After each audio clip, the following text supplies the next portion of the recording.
राधा गोविंद निताई गौर प्रेमानंदे हरि हरि बोल। शिला प्रभुपाद की जय।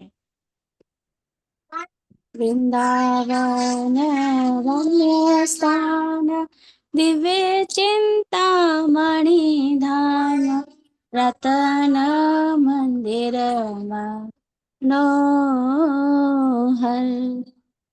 वृंदावन रम्य स्थान दिव्य चिंतामणि धाम रतन मंदिर मनोहर।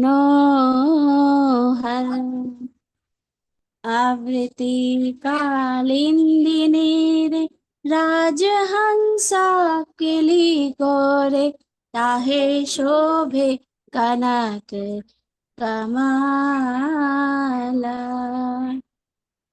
आवृत्ति कालिंदिनी रे राजहंसा केली कोरे ताहे शोभे कनक कमाला। वृंदावन रम्य स्थान दिव्य चिंतामणि धाम रतन मंदिर मनोहर।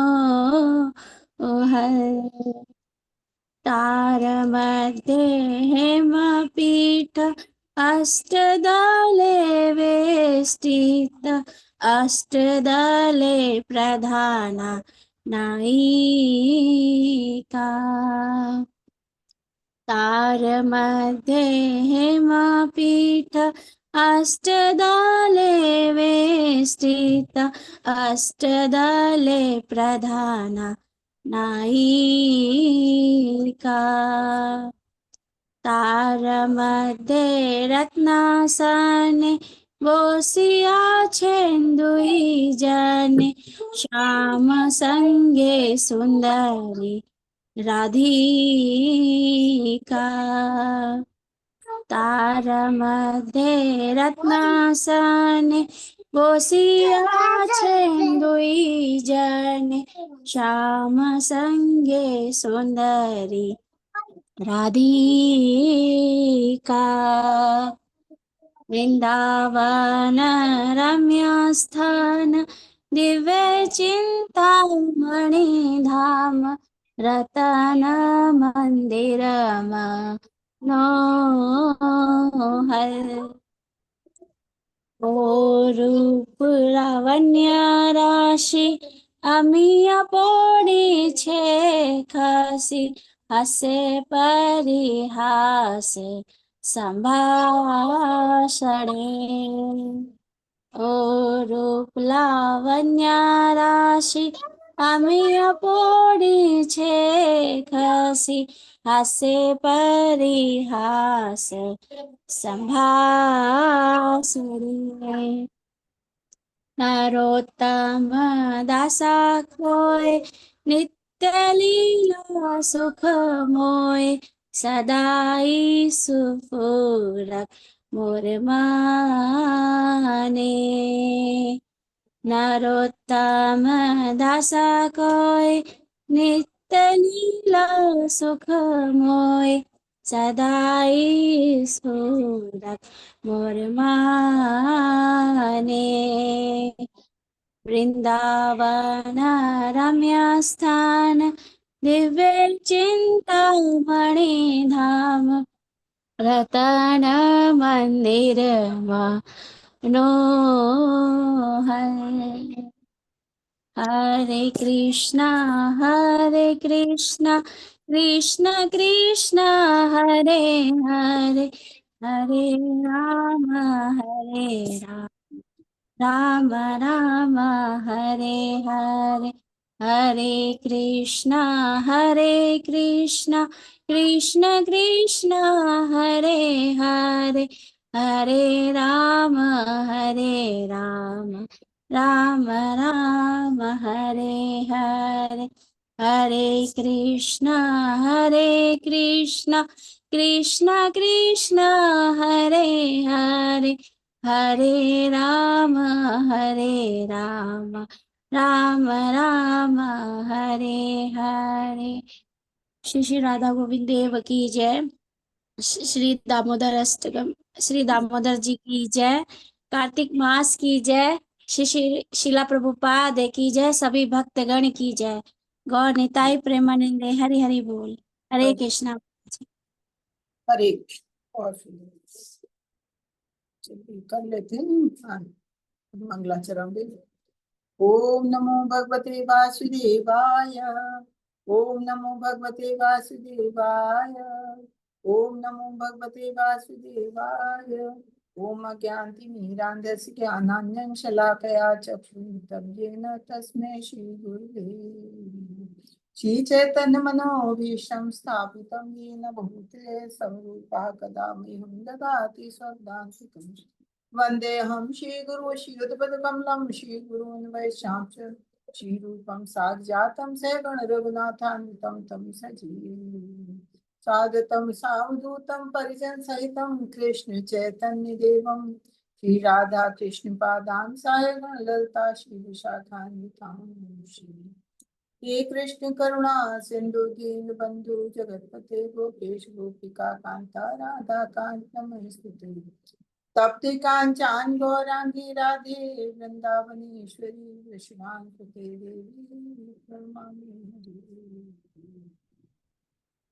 नमः विष्णुपदाय कृष्ण पृष्ठाय भूतले श्रीमति भक्ति वेदांत स्वामी नामिने नमस्ते सरस्वती देवी गौरवाणी प्रचारिणे निर्विशेष शून्यवादी पाश्चात्य दिशतारि जय श्री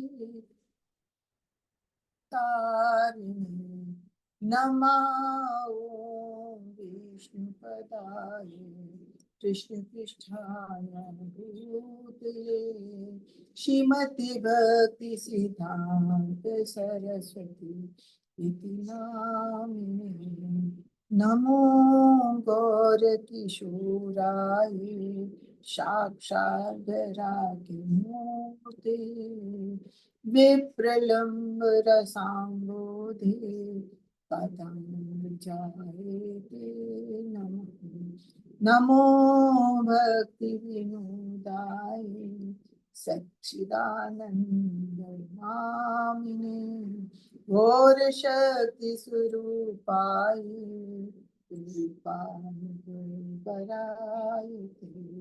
घोराविर्भाव भूमिष्ठं निर्दिष्टा सज्जन प्रिया वैष्णव सार्वभौमो भौमः श्री जगन्नाथाय ते नमः नमो महावदन्याय कृष्ण प्रदायते कृष्णाय कृष्ण चैतन्य गौरी नामिने गौरी कृष्ण नमः पंचतत्वात्मकं कृष्णं भक्तरूपस्वरूपकं भक्तावतारं भक्ताख्यं नमामि भक्तशक्तिकम् जय श्री कृष्ण चैतन्य प्रभु नित्यानंदा श्री अद्वैत गदाधर शिवासादि गौर भक्तवृंद हरे कृष्ण कृष्ण कृष्ण हरे हरे हरे राम राम राम हरे हरे कृष्ण हरे कृष्ण कृष्ण कृष्ण हरे हरे हरे राम राम राम हरे हरे हरे कृष्ण कृष्ण कृष्ण हरे हरे हरे राम राम राम हरे हरे हरे कृष्णा सभी को। अब सभी का 3 बजे की क्लास में स्वागत है। शेयर करते हैं।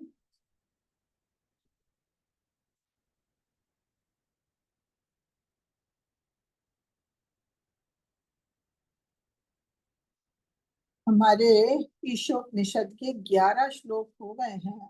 आज हमारा 12वां श्लोक है। देखते हैं। हरे कृष्णा सभी को। तो हमने शुरू में भगवान के ईशोवास्य नियम के बारे में जाना। फिर दूसरे तीसरे श्लोक में जाना कि भगवान का ईशोवास्य नियम जो लोग नहीं मानते उनका क्या होता है और जो लोग मानते हैं उनका क्या होता है।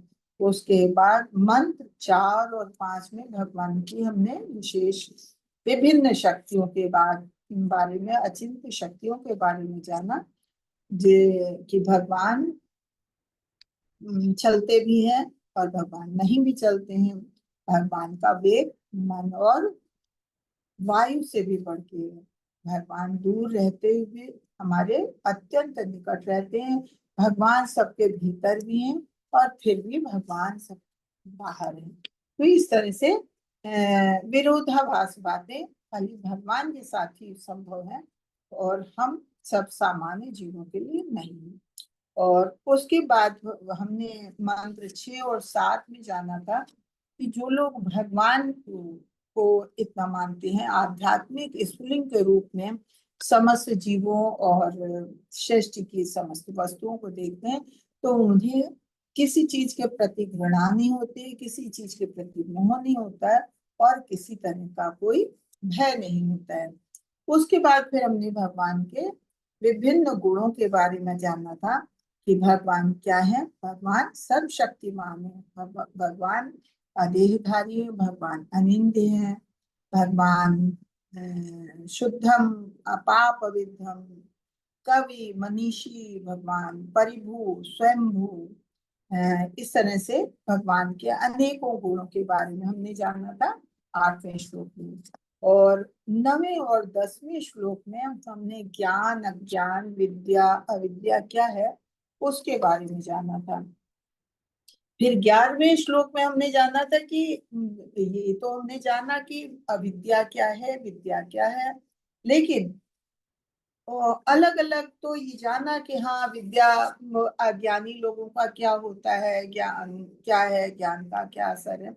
लेकिन 11वें श्लोक में हमने ये जाना कि जो बुद्धिमान लोग होते हैं तो उनको ज्ञान और अज्ञान दोनों का के बारे में विषय में पूरा जानकारी होनी चाहिए। तो जिन लोगों को ज्ञान और अज्ञान, विद्या अविद्या क्या अलग है उसके बारे में पूरी तरह से जानकारी होती है, तो कहते हैं वही सबसे बड़ा विद्वान है और वही आध्यात्मिक उन्नति में आगे बढ़ सकता है। क्यों? क्योंकि जब तक हम अंधेरे को नहीं जानेंगे तब तक हम रोशनी की वैल्यू नहीं समझ सकते हैं। जब तक हमें दुख नहीं मिलेगा तब तक हम सुख का की वैल्यू नहीं समझ सकते हैं। अगर हमें खाली खुशियां ही खुशियां मिले, सुख ही सुख मिले, तो हम किसी के दर्द के बारे में नहीं जान सकते हैं। किसी को कुछ दर्द भी होता होगा, किसी को कोई तकलीफ भी होती होगी।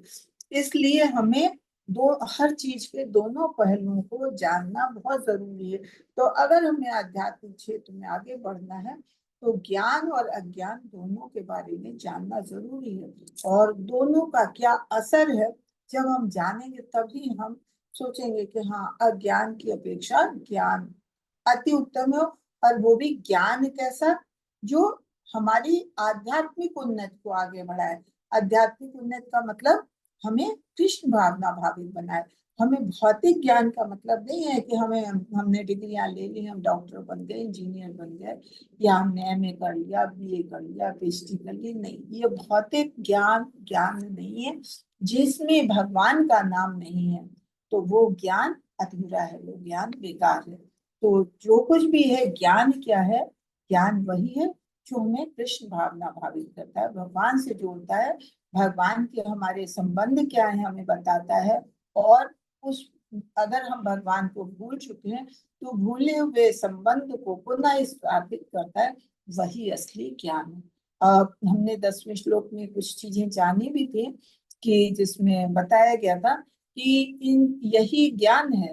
अगर हम इसके अलावा जो कुछ भी है, वो भगवान ने भगवत गीता में भी कहा है कि वो सब फिर अज्ञान है। 10वें श्लोक में जो हमने जाना था, तो 18 चीजें बताई थी, तो वो भगवत गीता से ही ली गई हैं, कि भगवत गीता के ही 13वें अध्याय में बताई गई हैं, 8 से 12 श्लोक में। तो 18 चीजें बताई गई। तो उसमें भगवान ये कहते हैं कि जिनको इन चीजों का ज्ञान है, तो वही ज्ञान है, वही असली ज्ञान है। और उसके अलावा जो कुछ भी भौतिक शरीर से संबंधित, भौतिक चीजों से संबंधित है, वो सब अज्ञान है।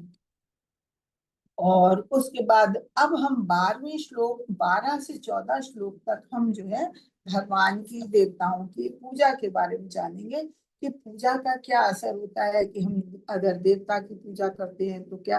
हालांकि भगवत गीता में हम लोग ये पढ़ चुके हैं, लेकिन जैसे जैसे क्लास आगे बढ़ता है, या आप केजी में है, नर्सरी में है, फर्स्ट में आए, आपने ABCD सुनी, पढ़ी, आगे और अगला क्लास में आपने लेटर बनाने सीखे, फिर लेटर से वर्ड बनाने सीखे, वर्ड से सेंटेंस बनाना सीखा।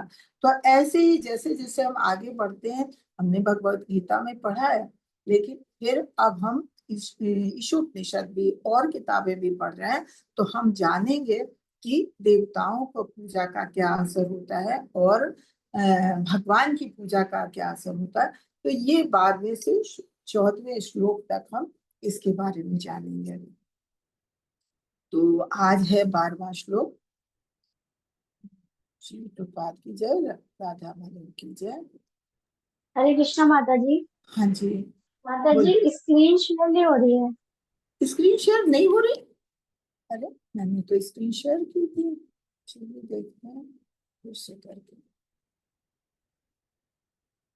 आज मैंने पूछा नहीं।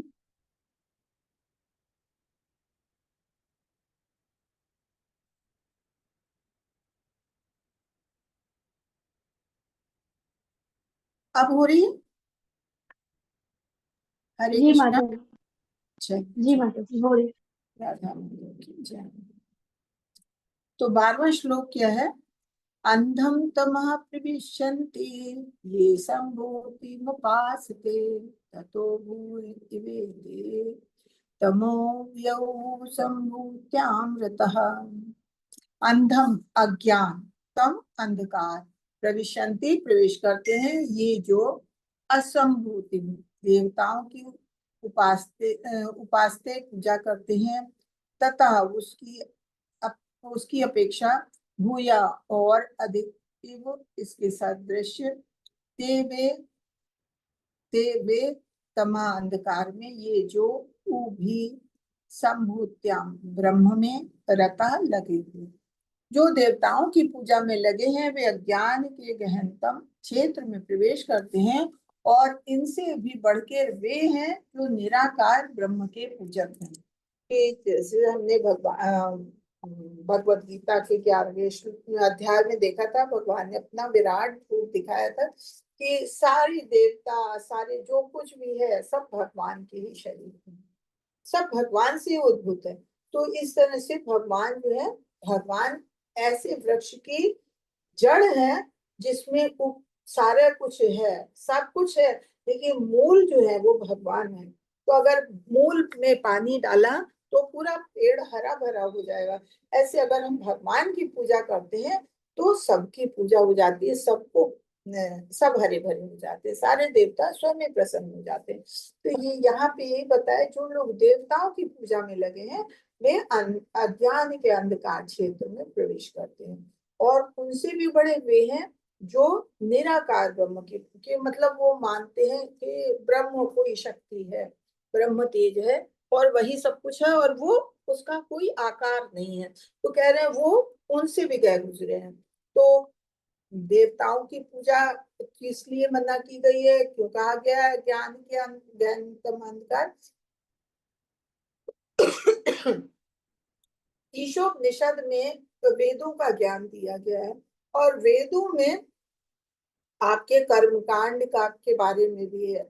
वैसे आपका पूरे आध्यात्मिक ज्ञान के लिए दिया गया है, लेकिन जो अज्ञानी लोग हैं, जो जिन्होंने किसी गुरु से किसी ग्रंथ से ज्ञान नहीं लिया है, मूर्खतावश वो खाली उस चीज के प्रति आकर्षित होते हैं जो हम लोग जैसे बद्ध जीव हैं, अज्ञानी हैं, तो ऐसी चीजों के प्रति आकर्षित होते हैं जो हमको अच्छी लगती है। तो उसमें जो चीज अच्छी उन्हें लगी वो तो उन्होंने ग्रहण की, और जो चीज नहीं अच्छी लगी, जो उनके मतलब की नहीं, उसे छोड़ दिया। तो अच्छा क्या लगा कि भौतिक जगत में है तो भौतिक हमें सुविधाएं चाहिए, भौतिक सुख चाहिए, और कर्म कांड के बारे में वेदों में दिया हुआ है हर चीज के बारे में कि आपको क्या चाहिए। बेटे पुत्र की चाहत है तो इस देवता की पूजा करिए, आपको धन की इच्छा है तो इस देवता की पूजा करिए, सबके बारे में, सारे कर्मकांड के बारे में। तो जो हम सब बद्ध जीव हैं, अज्ञानी हैं, मूर्ख हैं, हमें पता नहीं, तो हम उस हिसाब से अलग अलग देवताओं की पूजा करते हैं। लेकिन हम कितने देवता को प्रसन्न कर पाएंगे? नहीं कर पाएंगे सबको, क्योंकि कितने 33 करोड़ देवता है, हम इतने देवताओं को कहाँ अलग अलग पूजेंगे, कहाँ किसको पसंद। तो इससे अच्छा है कि हम भगवान की पूजा करें। भगवान से ही सारे नियंत्रित हैं, जैसे हमने पहले श्लोक में ही पढ़ा, सब कुछ भगवान का बनाया है और भगवान के द्वारा नियंत्रित है।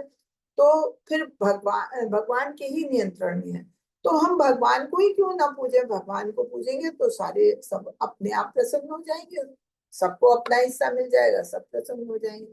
तो इसीलिए बताया गया है कि जो देवताओं की पूजा में लगे हैं वह अज्ञान के गहनतम क्षेत्र में प्रवेश करते हैं, और इनसे भी बढ़ के वे हैं जो निराकार ब्रह्म की पूजा करते हैं।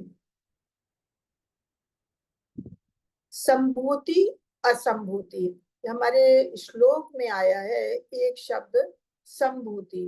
संभूति मुपासते और संभूत्याम, तो वही दो चीजें यहाँ बताई। संभूति क्या है और असंभूति क्या है? संभूति पूर्ण व्यक्तित्व वाले, जो हर चीज से बिल्कुल स्वतंत्र है। वो कौन हो सकते हैं? भगवान ही। भगवान सबसे स्वतंत्र, भगवान किसी के ऊपर निर्भर नहीं है।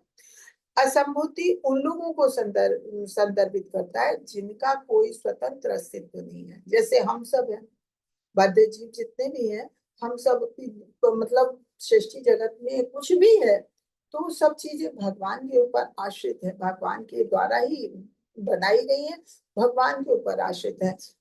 हम छोटी छोटी चीजों को लेते हैं, हवा है, पानी है, ये चीजें हम तो नहीं बना सकते हैं ना, तो भगवान के द्वारा। हम हवा के बिना रह सकते नहीं रह सकते हैं, पानी के बिना रह सकते नहीं रह सकते। तो ऐसी जितनी चीजें हैं सब भगवान के द्वारा बनाई, हम पूरी तरह से निर्भर हैं। तो भगवान के अलावा कोई भी है, कोई भी जीव है, वो असंभूति होगा, और संभूति केवल भगवान है जो किसी पे निर्भर नहीं, वो आत्मा राम है, स्वयं संतुष्ट है और स्वयं पे निर्भर है। अस्वीकरण से कोई ये अस्वीकरण से कोई ये क्यों नहीं जान सकता कि परम सत्य क्या है? अवैतिक पूजा जो वास्तव में आत्म पूजा है, पूजा न करने से भी बदतर है। वो ये लोगों का झूठा समर्पण करने के लिए धोखा है। निषेध द्वारा निरपेक्ष की भाषा पूर्ण नहीं है। ऐसी नकारात्मक परिभाषाएं व्यक्ति को स्वयं की एक अवधारणा बनाने के लिए प्रेरित करती हैं। इस प्रकार कोई कल्पना करता है कि निरपेक्ष, निराकार और गुणों के बिना होना चाहिए, कि जो कि ब्रह्म बोध है, ईश्वर अव्यतिक तेज तक पहुंचना, और कोई भगवान की ओर प्रगति नहीं कर सकता। जो भगवान के बारे में मानता ही नहीं है, नकारात्मक परिभाषाएं जानता है भगवान के बारे में कि भगवान का निराकार रूप है, भगवान के बारे में जानना ही नहीं चाहता है, तो वो कैसे भगवान की ओर प्रगति कर सकता है? वो कभी नहीं कर सकता है जब तक भगवान के बारे में नहीं जानेगा। और भगवान के बारे में जानना इतना आसान नहीं है। कहते हैं कि ये एक तो हमने असंभूति जाना कि जो किसी पे निर्भर है, जैसे हम सब है। संभूति पूर्ण पुरुषोत्तम भगवान, लेकिन भगवान स्वयं कहते हैं कि ना तो देवतागण ना ही महर्षिगण मेरी उत्पत्ति अथवा विभूतियों को जानते, क्योंकि देवताओं और मुनियों का सभी प्रकार से उद्गम मैं हूँ। भगवान ने सबको बनाया है, तो भगवान तो सबको जानते हैं, लेकिन भगवान को हर कोई नहीं जानता है। ये भगवत गीता के 10वें चैप्टर में भगवान कहते हैं, नमा नमे विदु सुरगणा प्रभुवम ना महर्षिया। मतलब कोई देवता नहीं जानते, महर्षि नहीं जानते मुझे, कोई सुरगण कौन हुए? देवता।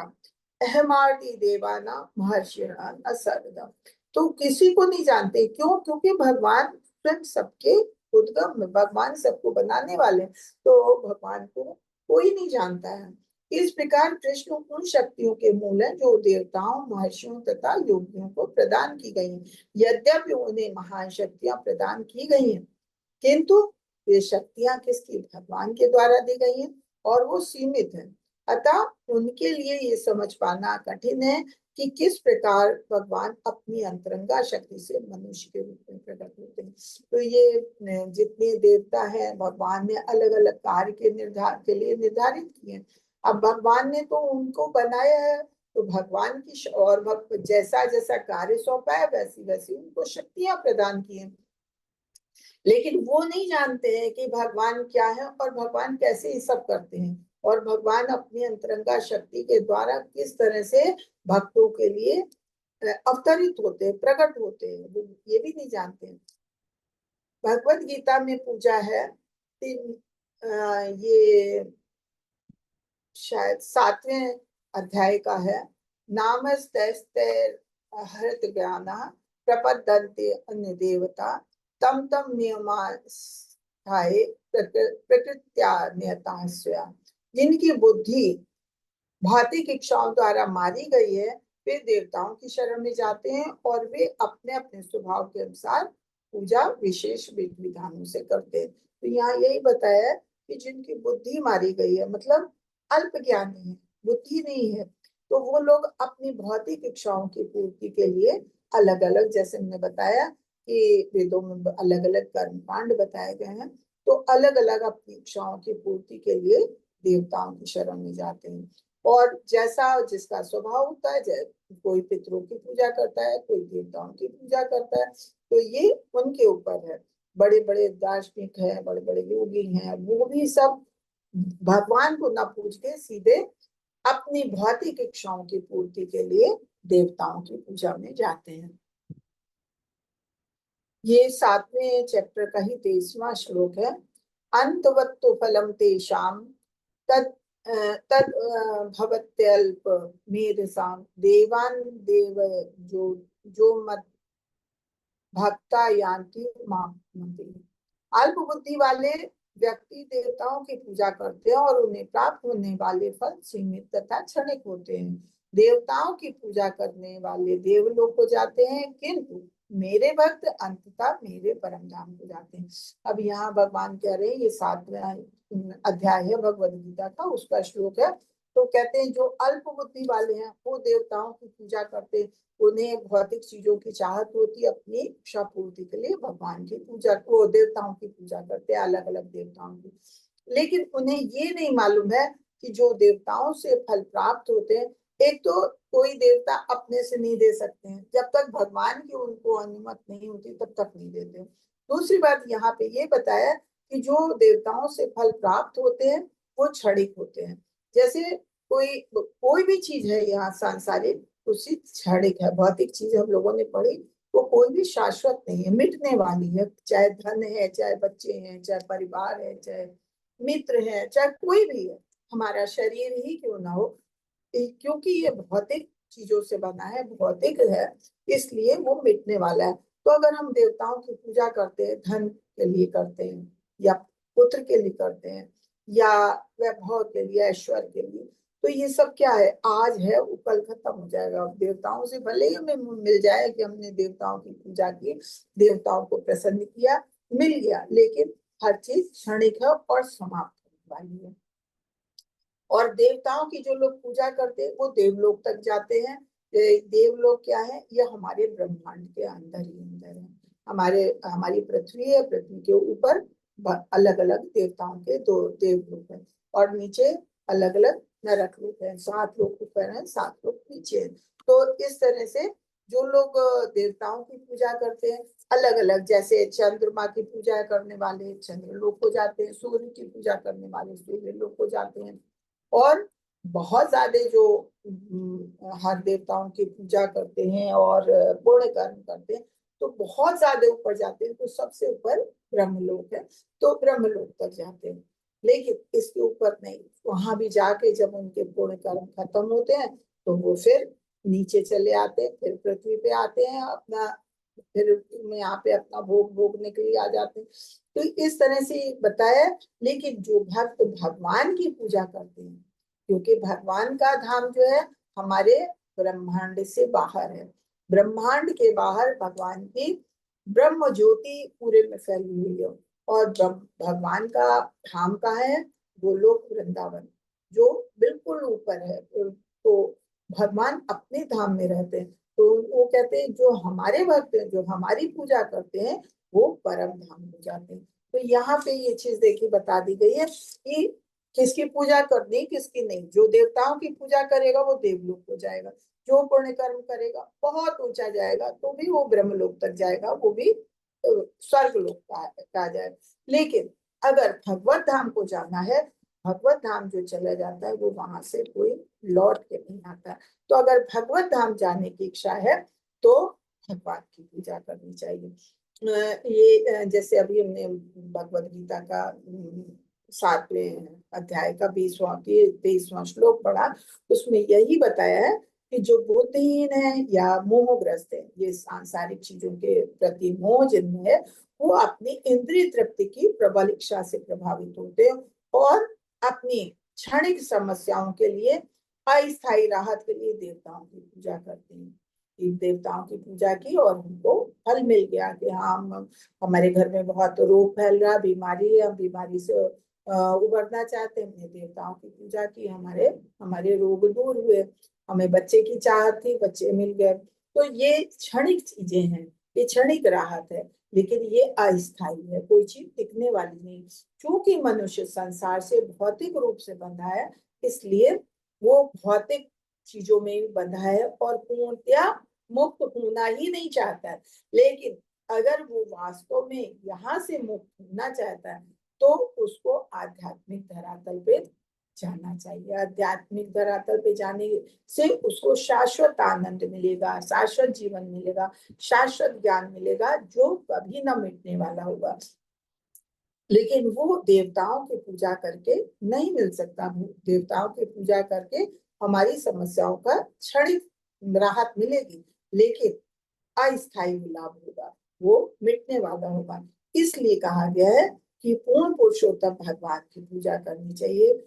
क्यों? क्योंकि भगवान सर्वाकर्षक है, भगवान परम पुरुषोत्तम भगवान है, और भगवान को अगर प्रसन्न कर लेंगे तो हम भगवत धाम जा सकते हैं। और भगवत धाम जाने का मतलब हम भौतिक बंधनों से बिल्कुल छूट जाएंगे, हमें दोबारा यहाँ नहीं आना पड़ेगा।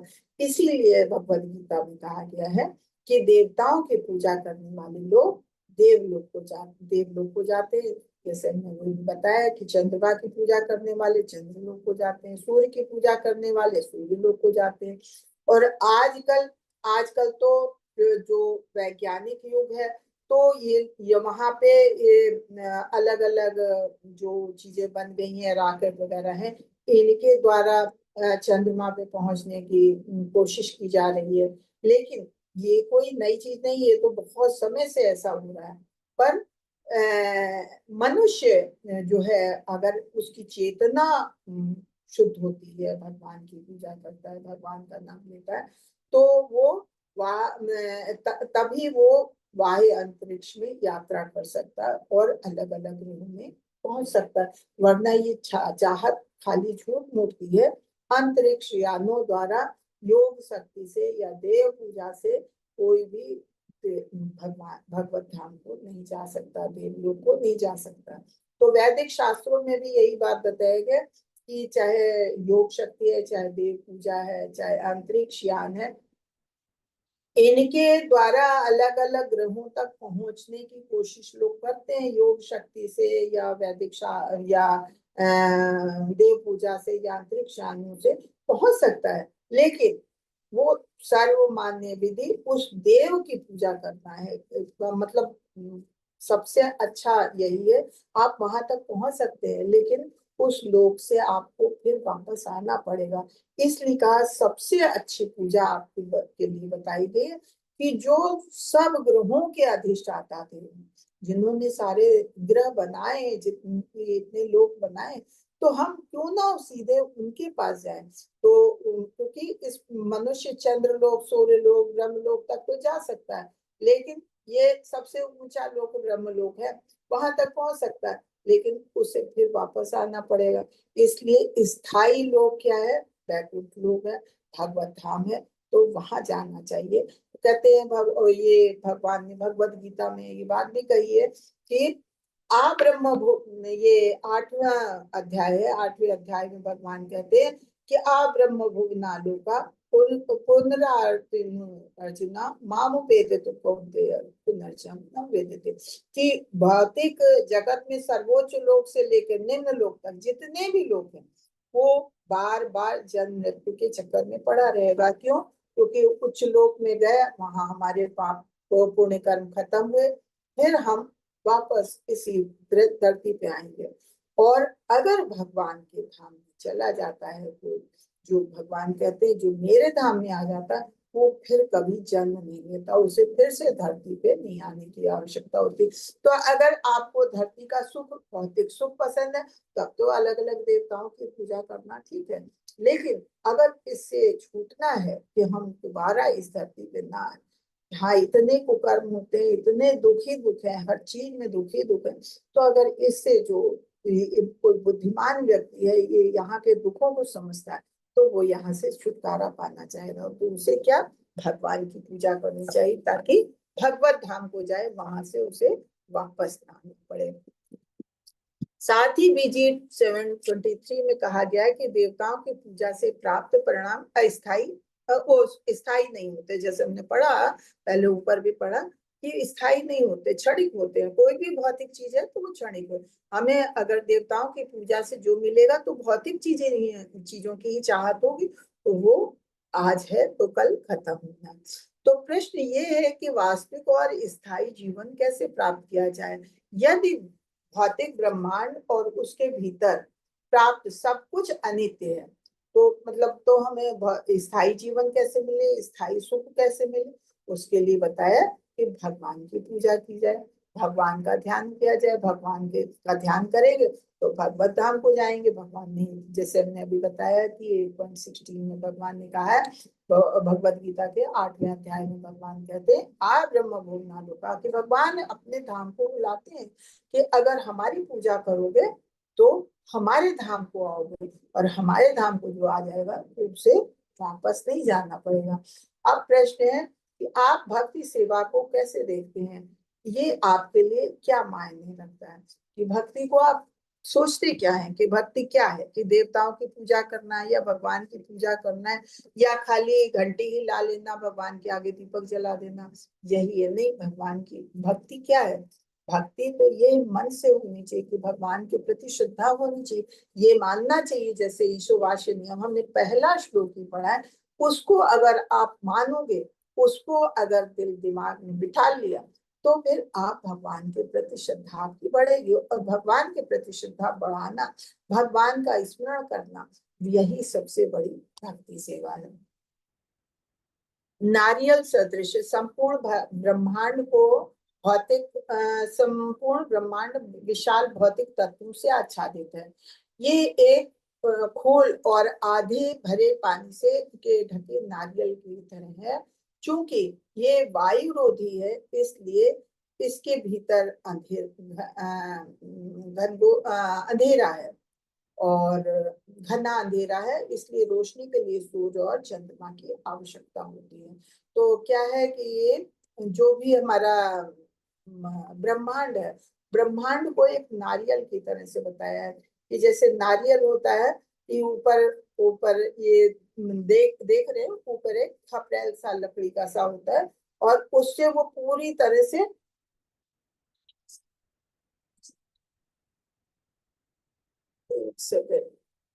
नारियल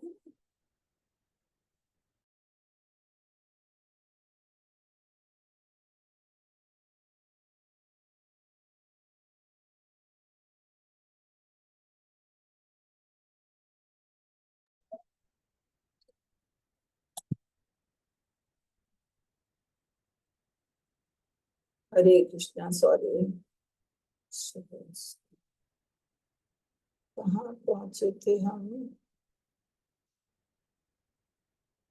हाँ, ये नारियल के सदृश है। जैसे नारियल हमारा होता है कि ऊपर से खपरेल लकड़ी का एकदम आवरण रहता है, तो और उसके अंदर पूरा अंधेरा रहता है, आधा पानी भरा रहता है और आधा खाली रहता है। लेकिन क्योंकि सब तरफ से बंद होता है तो वो उसमें अंधेरा अंधेरा ही रहता है।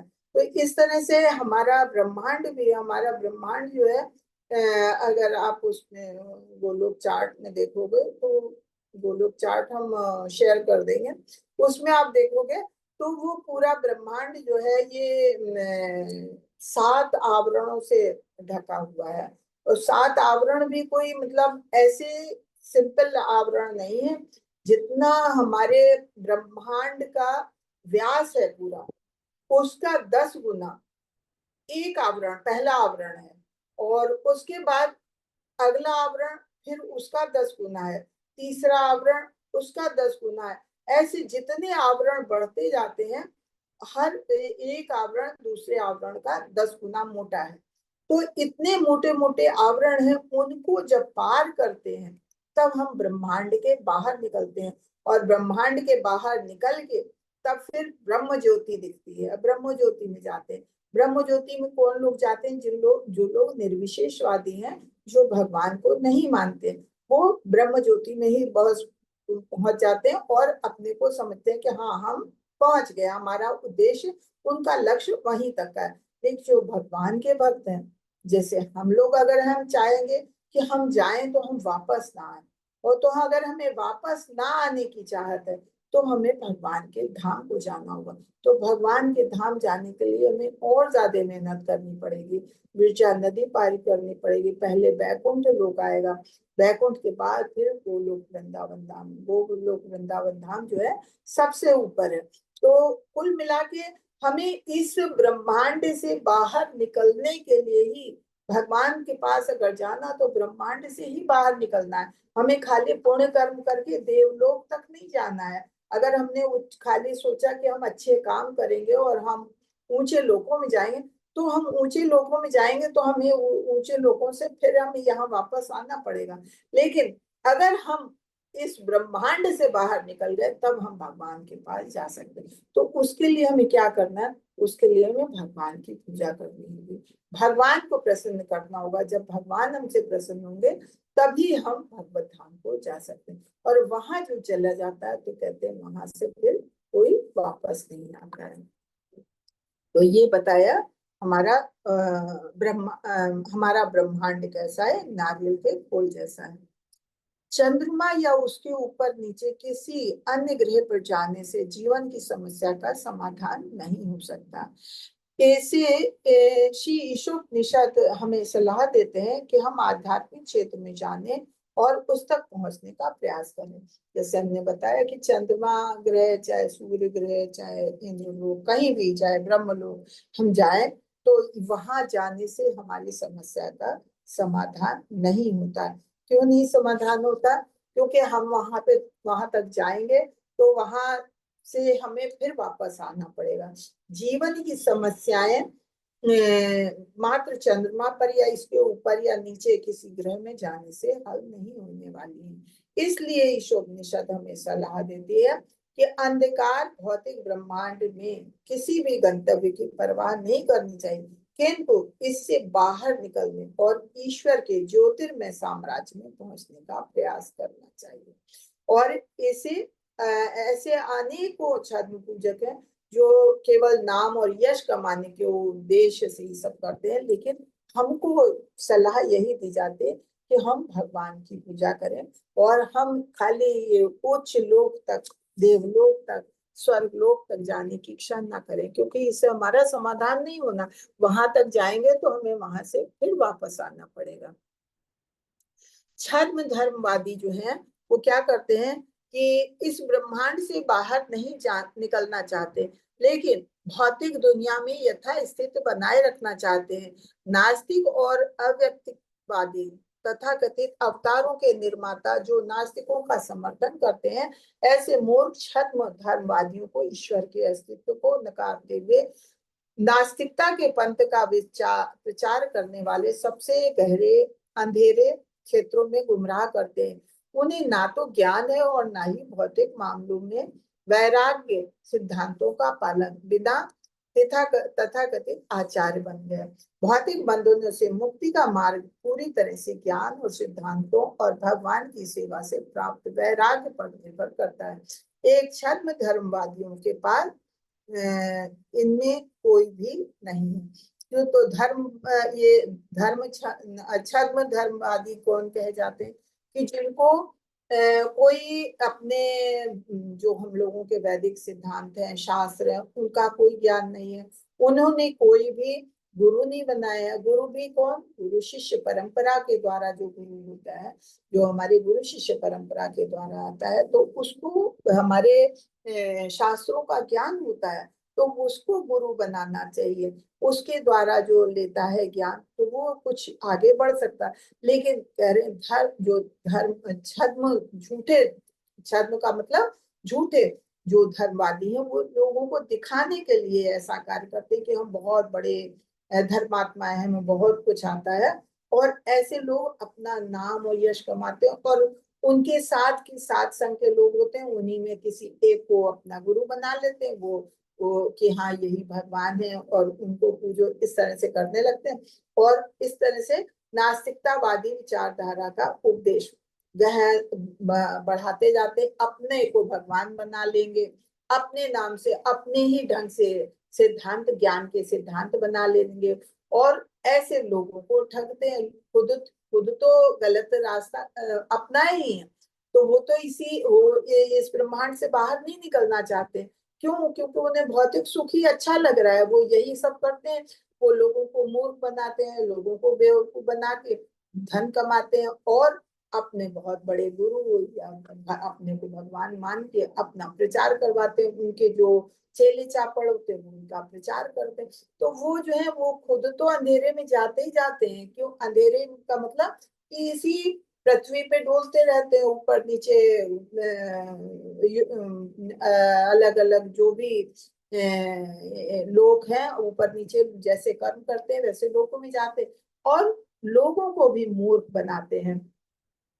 तो खुद तो जाते ही हैं, दूसरों को भी अंधकार में ढकेल देते हैं। तो नास्तिक पूर्ण पुरुषोत्तम भगवान के अस्तित्व को सीधे सीधे नकारता, और निर्विशेषवादी परमेश्वर निराकार पक्ष पे बल देते हैं। तो उनका भी नास्तिक अस्तित्व होता है एक तरह से। तो अभी तक हमने जितने भी उपनिषद में मंत्र पढ़े हैं, तो उसमें कहीं भगवान को के अस्तित्व को नकारा नहीं गया। हमने हर जगह पढ़ा है कि भगवान का अस्तित्व है, भगवान के द्वारा ये गुण बनाए गए हैं, तो भगवान इन गुणों से अलग है। भगवान किसी गुणों से बंधे नहीं, इसलिए उन्हें निर्गुण कहा गया। लेकिन भगवान का एक रूप है। भगवान ऐसा नहीं है कि भगवान का कोई अस्तित्व नहीं। भगवान के बारे में, जैसे अभी हमने 8वें श्लोक में तो भगवान के गुणों के बारे में पढ़ा, उससे पहले उनकी शक्तियों के बारे में पढ़ा कि भगवान बहुत तेज दौड़ते हैं। भगवान इतना तेज दौड़ते हैं कि भगवान रहते अपने धाम में, और उनका भक्त याद करता है तो भगवान के भक्तों की स्मरण करने पे भक्तों की मदद के लिए भगवान तुरंत प्रकट हो जाते हैं। तो भगवान के गुणों के बारे में ऐसे पढ़ा। अब भगवान के जब ये सारे गुण हैं, लोगों की मदद करते हैं, अवतार लेते हैं, इसका मतलब क्या है? कि भगवान का कोई तो स्वरूप है।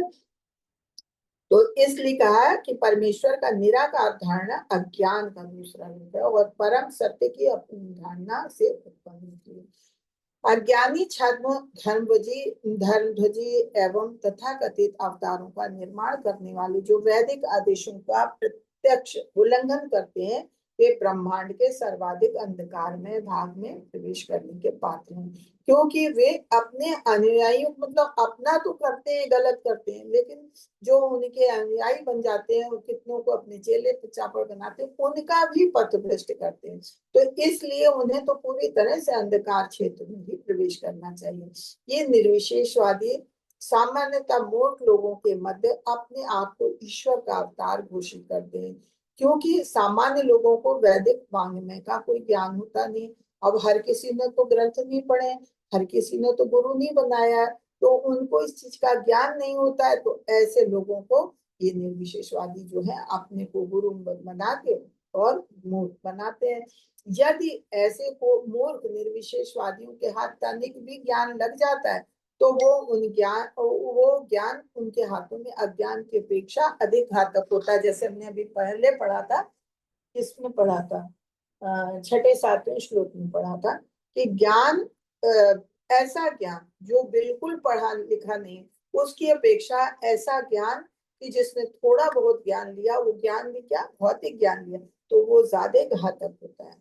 तो वही चीज बताइए कि अगर थोड़ा ज्ञान उनके हाथों में लग गया तो वो अज्ञान की अपेक्षा और अधिक घातक होता है। ऐसे निर्विशेषवादी शास्त्रों द्वारा बताई गई विधि से देवताओं की पूजा भी नहीं करते, अपने ढंग से अपना मार्ग बना लेते हैं और उस ढंग से अपने ढंग से पूजा पाठ करते हैं।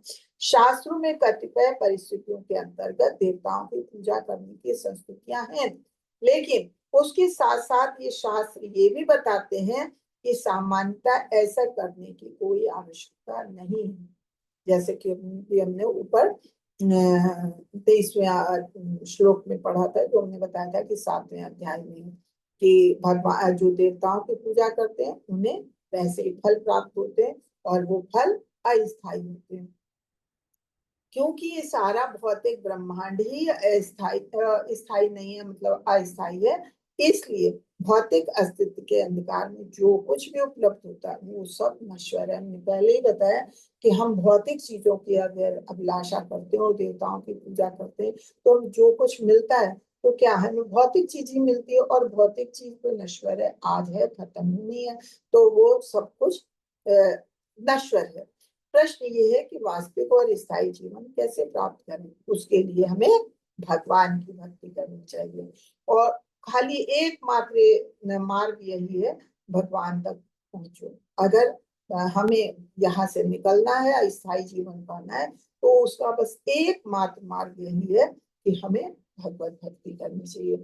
जैसे जैसे भगवान की भक्ति करेंगे वैसे वैसे हम जन्म मृत्यु के बंधन से मुक्त पाएंगे। क्योंकि अगर हम लोगों ने पहली चीज पहले भी जानी कि भगवान के नाम जप में ही इतना असर है कि जो भगवान का नाम जप करता रहता है, जैसे जैसे करता है, तो भौतिक चीजों के प्रति उसकी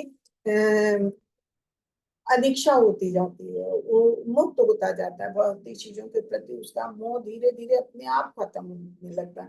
तो भगवान की भक्ति की जाए, भगवान की भक्ति करेंगे तो जन्म मृत्यु के बंधन से पूर्ण तरह से मुक्ति प्राप्त कर सकते हैं।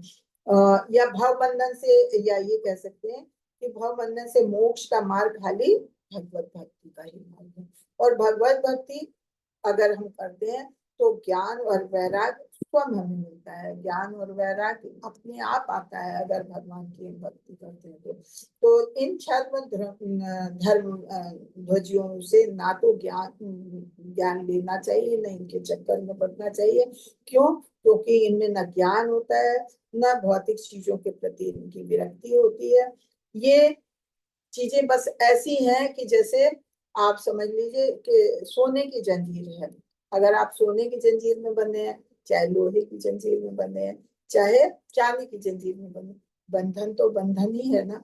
तो ये आपको खाली झूठे वो दिखाते हैं, लेकिन संसार के बंधन में बांधे रखना चाहते हैं। खुद भी नहीं बाहर निकलना चाहते और दूसरों को भी नहीं निकालना चाहते। तो इसलिए ऐसे लोगों से दूर रहना चाहिए। धार्मिक भावनाओं के झूठे प्रदर्शन करते हैं और उसके द्वारा वो भक्ति का दिखावा प्रस्तुत करते हैं, जबकि वे सभी प्रकार के दुराचार में लिप्त रहते हैं। साधु के वेश में बैठे रहते हैं और दुराचार करते रहते हैं। इस प्रकार वे गुरु तथा ईश्वर भक्त के रूप में मान ले जाते हैं। जो उनके पिछले लोग होते हैं तो उनको उनका प्रचार करते हैं, उनको गुरु और भगवान के रूप में मानते हैं, और जो भोली भाली जनता है उसको नहीं पता होता है तो फिर वो उनके चक्कर में आ जाती है और उलझ जाती है। तो ऐसे लोगों से दूर होने की सलाह दी गई है। धर्म के नियमों का उल्लंघन करने वालों वाले ऐसे लोग गुरु शिष्य परंपरा में आने वाले प्रामाणिक आचार्यों के प्रति कोई सम्मान नहीं दिखाते, क्योंकि उन्हें इन चीजों से मतलब ही नहीं, वो भक्ति चाहते ही नहीं है। तो इसलिए जो गुरु शिष्य परंपरा में आते हैं आचार्य, उन लोगों के प्रति उनका कोई सम्मान नहीं, उनको वो कुछ मानते ही नहीं है। वे वैदिक आदेश आचार्यों की पूजा या भगवत गीता में जो कुछ भी है लिखा है, भगवत गीता के 4.2 में है, एवं परंपरा प्राप्त राजर्षि विदा काल नियमता योगो परम तपास आए नया दे दिया युग। अरे कि पूरा पढ़ने का क्या मतलब है? कहने का मतलब ये कि जो गुरु शिष्य परंपरा में आया है तो वो उससे ज्ञान लेना चाहिए, और वही वो ज्ञान क्या है जो भगवान ने दिया। भगवान ने ज्ञान किसको दिया? ब्रह्मा जी को। ब्रह्मा जी ने नारद जी को, नारद जी ने व्यास जी को। तो वो परंपरागत नीचे तक आया है, उसको प्राप्त करना चाहिए। ये सामान्य जनता को भ्रांत करने के लिए ये स्वयं तथाकथित आचार्य बन जाते हैं, कौन? छद्म लोग, और आचार्यों के सिद्धांतों का पालन नहीं करते। तो ऐसे लोगों से दूर रहना चाहिए। ऐसे धूर्त मानव समाज के सबसे बड़े घातक तत्व हैं। क्योंकि कोई धर्म आधारित सरकार विद्यमान नहीं है। अब तो जो लोग भी हैं इस समय कलयुग में, कोई भी सरकार ऐसी तो है नहीं जो धर्म को मानने वाली है। तो सब सब तरफ अधर्म फैल रहा है, सब तरफ त्राही त्राही मची है। अतः वे राज के नियमों द्वारा दंड पाने से बच जाते हैं, क्योंकि तो सरकार भी धर्म संबंधी नहीं है, तो इसलिए ऐसे जो लोग हैं वो बच जाते हैं। और कोई होते हैं जो सरकार के खिलाफ बोलते हैं तो पकड़े जाते हैं, जेल जाते हैं। आजकल भी आप देख रहे हैं कितने बाबा लोग पकड़े जाते हैं, कितने जेल में जाते हैं, कितने जो हैं वो आज भी खुले में घूम रहे हैं और अपने को भगवान कहते हैं, उनके साथी संगी उनका प्रचार करते हैं। भगवत गीता में कहते हैं, भगवान घोषित करते हैं कि धर्म प्रचारकों के वेश में ईर्ष्यालु असुरों के नरक के गहनतम भाग में डाले जाते हैं।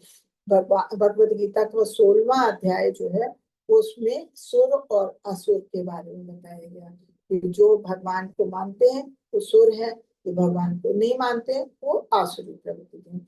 तो उसमें भगवान भगवान कहते हैं कि जो लोग धर्म प्रचारकों के वेश में ईर्ष्यालु असुर बनने हुए हैं, कि ऊपर से तो वेश बनाया है धर्म मतलब संतों वाला, लेकिन अंदर से, जैसे हमने अभी पूछा पहले पढ़ा, कि वो अंदर से दुराचार में लिप्त रहते हैं और गलत कार्य करते हैं।